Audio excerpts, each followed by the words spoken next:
السلام عليكم.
السلام عليكم تمام.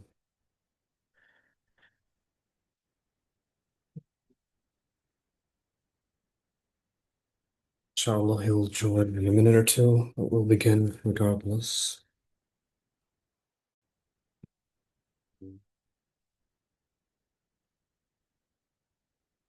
بسم الله الرحمن الرحيم الحمد لله رب العالمين والصلاة والسلام على سيدنا محمد وعلى آله وأصحابه أجمعين. طيب, we're now talking about the adab, the etiquette and the rulings of visiting uh, the location and in which business is done and how to relieve oneself, whether it is urination or defecation. A lot of this may seem dated, but it will still apply when one is traveling or on the road, uh, away from buildings and away from perhaps running water. يقول رحمه الله: فصل في آداب قضاء الحاجة والاستنجاء. يشرع لمريد الحاجة التباعد. So the first thing, if one were to, uh, if one needed to do their business outside of a designated area, outside of a kanaf. Kanaf is the older word for a bathroom, which is a designated room, an enclosed, a designated location for doing one's business. That's called a kanaf. If one were to not have access to it, then it would be required that he goes far away from other people and from things in general. One should not, as certain people do till this day, defecate in the street or in public places. Even if there's no bathrooms where that location is, one should go outside of the city limits, outside of the location in which it will harm people.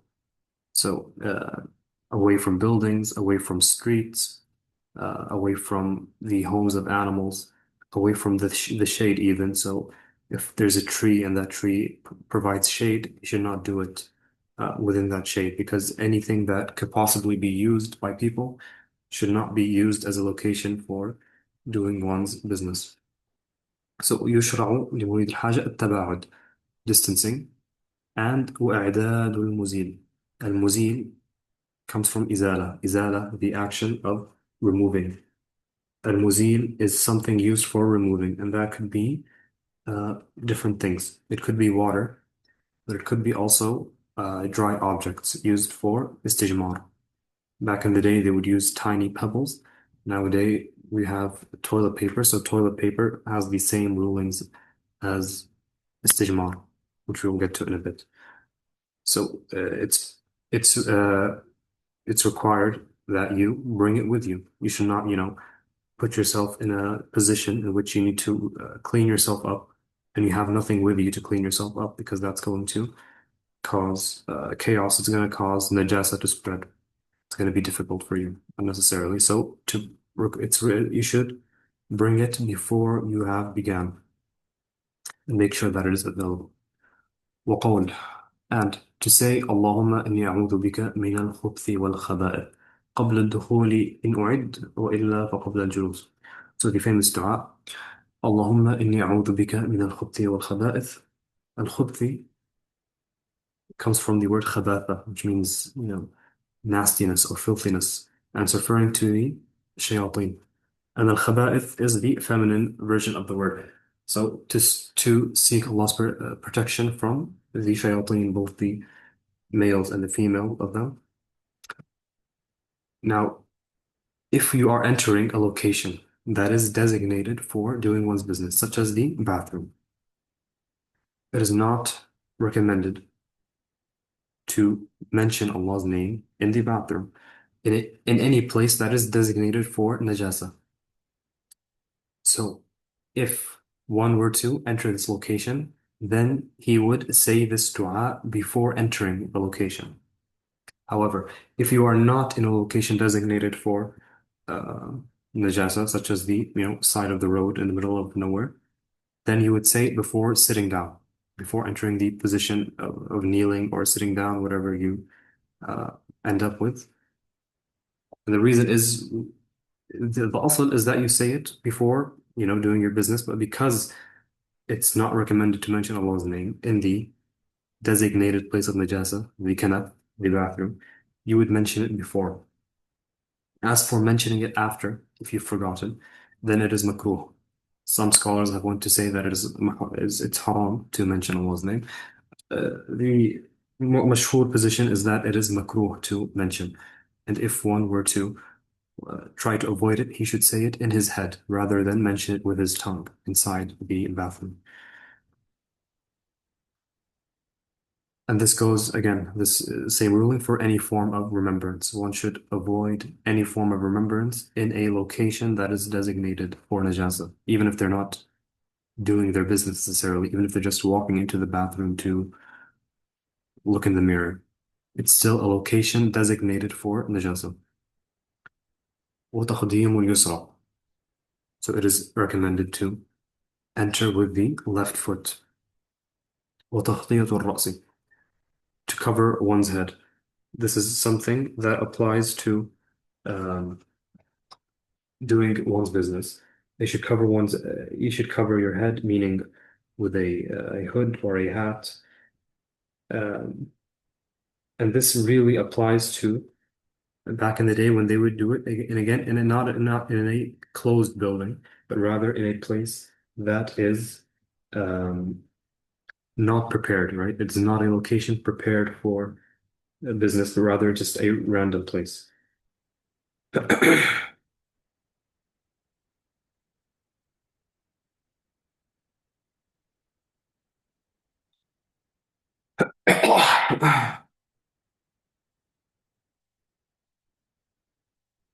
Wait,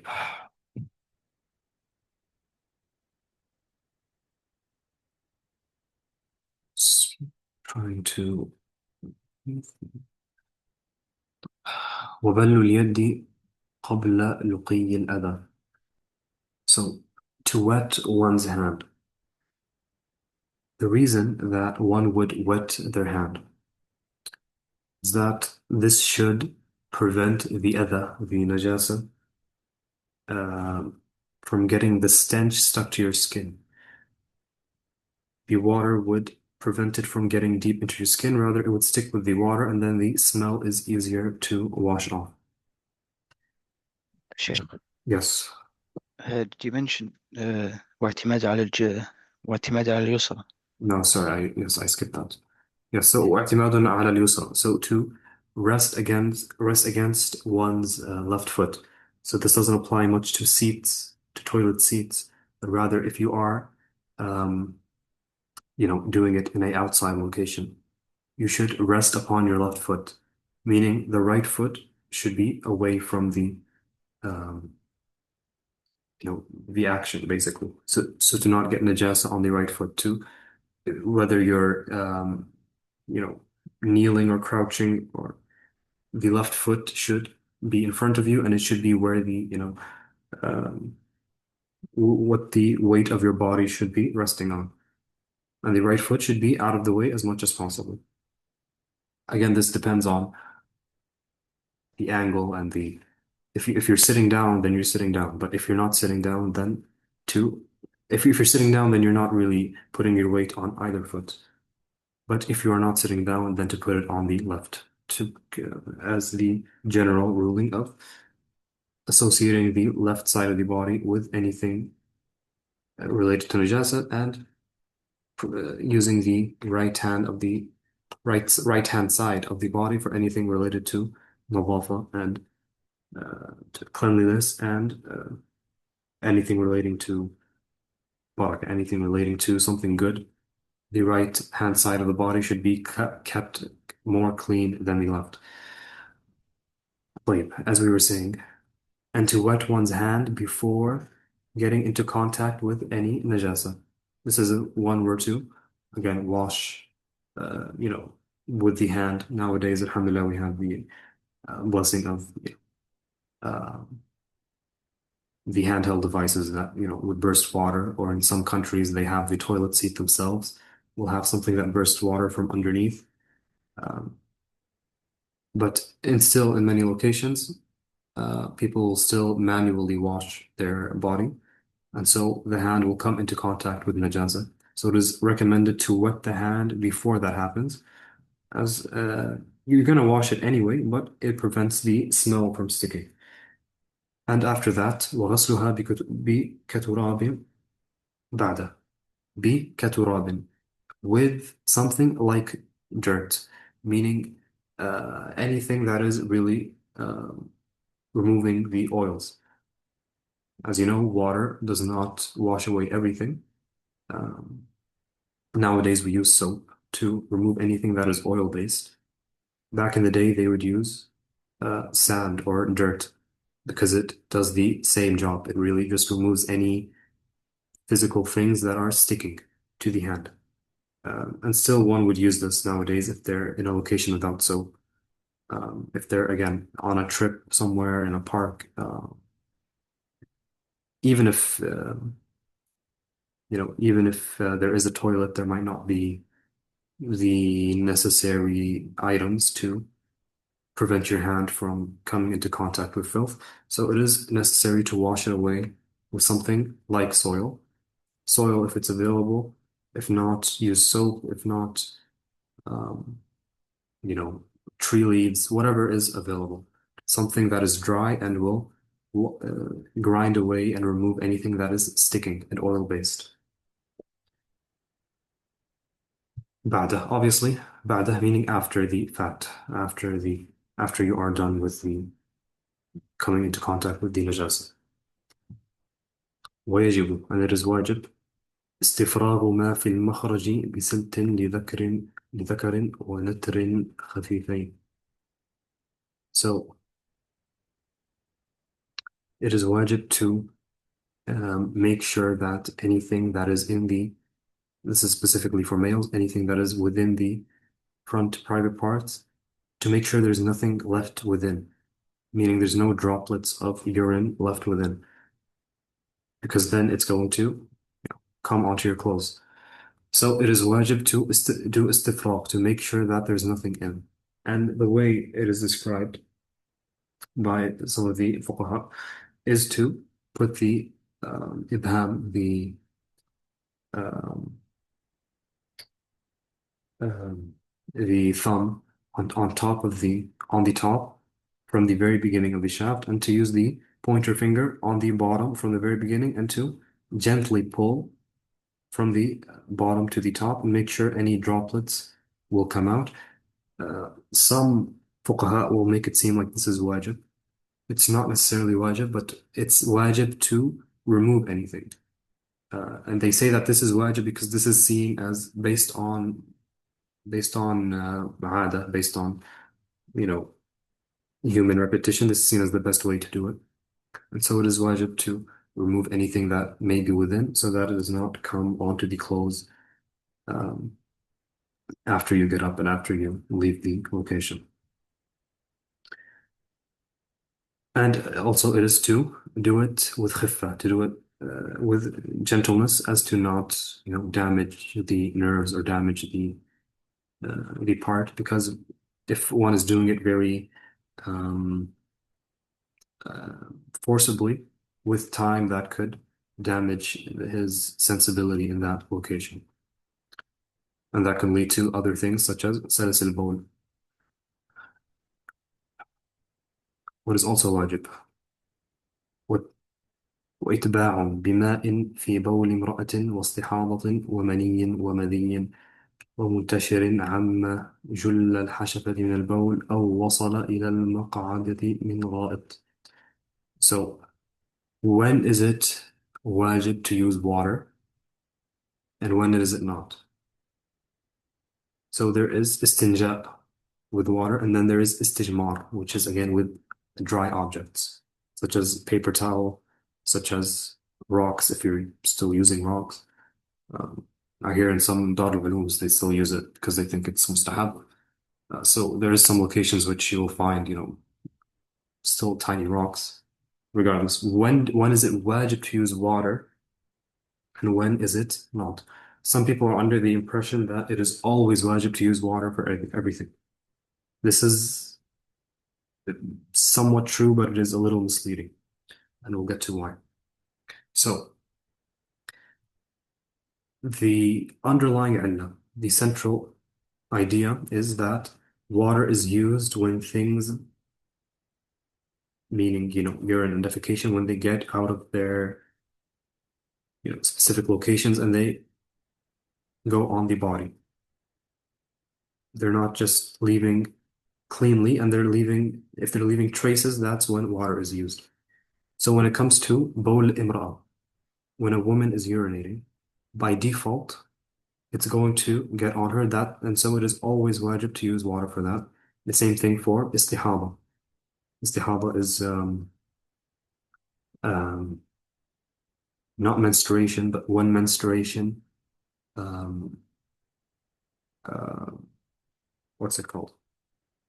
It's the unnatural menstruation. It's when the menstruation goes beyond its limit and becomes more of a just an issue pertaining to bleeding, right? It's wajib to use water because it will be all over. And it is also wajib for menstruation in general, but that's not why. Uh, Again, that's mentioned in the um, chapter in menstruation, which we'll go into detail. So, وَمَنِيٍّ وَمَذِي. So, seminal fluids and pre-seminal fluids, these also require water. As per the loss of the hadith, the clear text of the hadith, these require water. So once they're done leaving, once they're done leaving, water is required. Drying the private parts after these things is not enough. Water is needed. وَمُنْتَشِرٍ عَمَّ جُلَّ الْحَشَفَةِ مِنَ الْبَوْلِ. So when it comes to urine for men, um, it is necessary to use water when it spreads to most of the hashafa. The hashafa is the urethra, the hole from where the urine comes out. If it's covering most of the hole, then it is wajib to use water. When it comes to urine, for men, it is based on the spread, and for women, it is always wajib because by nature, a man can sometimes urinate without having it cover his urethra. As for women, just by the way that their private parts are shaped, it is not possible. Now, when it comes to defecation, أو وصل إلى المقعدة من غائط. So, when it comes to defecation, the same principle is applied. Is it covering most of the place where it exits from? If the answer is yes, then water is necessary. If the answer is no, then istijmar with a dry object is enough, whether it's a man or a woman. Now, here's the issue. Using modern human diets, it is not possible for it to not stick to you. These rulings are correct, however, they apply to a people back in the time of the Sahaba, where most of them would eat a few dates and a handful of sha'ir, barley, and that was their diet. So their droppings were very dry, very solid, similar to what a sheep might, drop if you've ever seen it.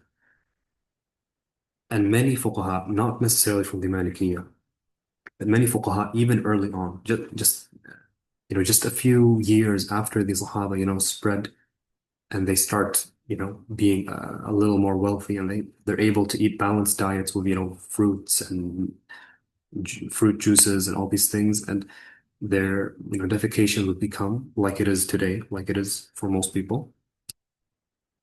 During those times, the fuqaha came and said that now it is always wajib to use water, because by nature, the way they defecate today, it is always going to stick to you in some bit. So, yes, the principle is that if nothing sticks to you from defecation, then istijmar is enough. However, based on our diets today, it is always going to be wajib. The only time you'll ever possibly reach a stage where istijmar is enough, dry objects are enough to wipe it off, is if you're traveling to the desert for a long period of time and eating nothing but, dry food, and you'll notice the difference in your defecation. It's going to become like the droppings of an animal, like the droppings of a goat, basically. So unless you're in that scenario, it is always going to be wajib to use water, simply because it's necessary to fulfill the cleanliness. طيب. ويكفي في غير ذلك استجمار. And anything else, anything not mentioned here, istijmar is enough. Meaning istijmar, again, istijmar comes from the word jamara, which is a tiny rock, but it applies to all other objects. So what are the conditions for something to be used for istijmar? It has to be tahir. It has to be pure, obviously. You're not going to clean yourself with something that's najis. Yabisin muniq. It has to be solid. Um, it has to be solid and hard. If it's something soft that's going to rip up or, you know, get deformed, then it might spread the najasa, right? That's not what you want. You want something that's solid that can actually wipe. Um, uh, you don't want you don't want to clean yourself with a handful of sand, right? That's just gonna get all over the place and it's not gonna get anything off. وليكن غير مؤذن. It has to be something not harmful. You don't want to harm yourself. You don't want to use a knife, obviously.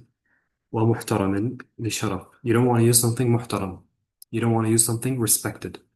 You don't want to use, for example, money or a book, right? Or papers from a book. That you're not going to use the whole book, obviously. So you want to use something that is not used by people or not, it's not respected, does not have any honor. أو طعام. You don't want to use food. You don't want to use food to remove najasa. Food is for eating. Food is a ni'mah. It's not to waste on najasa. أو حق للغير. You don't want to use someone else's item. You don't want to destroy someone else's objects by doing that, obviously. ويزاد للوتر بعدما أنقى من شفع إلى سبع ويستحب اتباعه بالماء وهو أفضل للمقتصر. So uh, even when istijmar is done, it's still mustahab to. If you're in a scenario where only istijmar is necessary, it's still mustahab to follow it with water because the cleaner, the better, obviously. And the deen preaches cleanliness. As for uh, if you're using something to do istijmar, you should use an odd number, which is al-witr. بعد ما أنقى من شفع إلى سبع. So you wanna, after you've obviously the bare minimum is to get things off, but you want to use a witr number. You want to, wipe with the toilet paper 3 times or 5 times or 7 times, right? That's just mustahab because it is mustahab to do that, to use an odd number. It's not pertaining to the cleanliness, it's just a thing from the sunnah. ويحرم فيه استقبال القبلة واستدبار بفضاء دون ساتر. So one should not face towards or opposite of the qibla. Now, this does not apply to a kanaf. This does not apply to a place within, again, the designated place of najasa, such as the bathroom. This applies when you're outside. You should not face towards the qibla or away from the qibla. بفضاء دون ساتر. So again, it says if you're in the fada, if you're in a place without a satir, if you're covered by a satir is something that blocks. So if you're covered by walls, if it doesn't have to be walls, it could be a tent, for example, anything that is blocking you.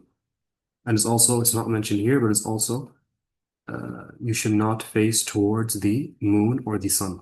And the reason is you don't want the light hitting against you, because then someone who's facing towards you is going to see your aura more clearly, right?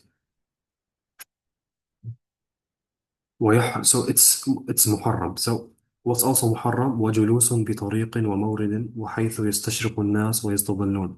We mentioned this in the beginning. It's not permissible to do it in a road or a street or where people find shade. Anything that benefits the people it's muharram to do it in that location.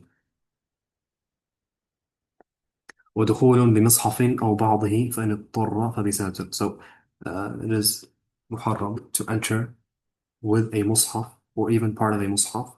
However, if you are um, if there's no other way, then to enter with a satir.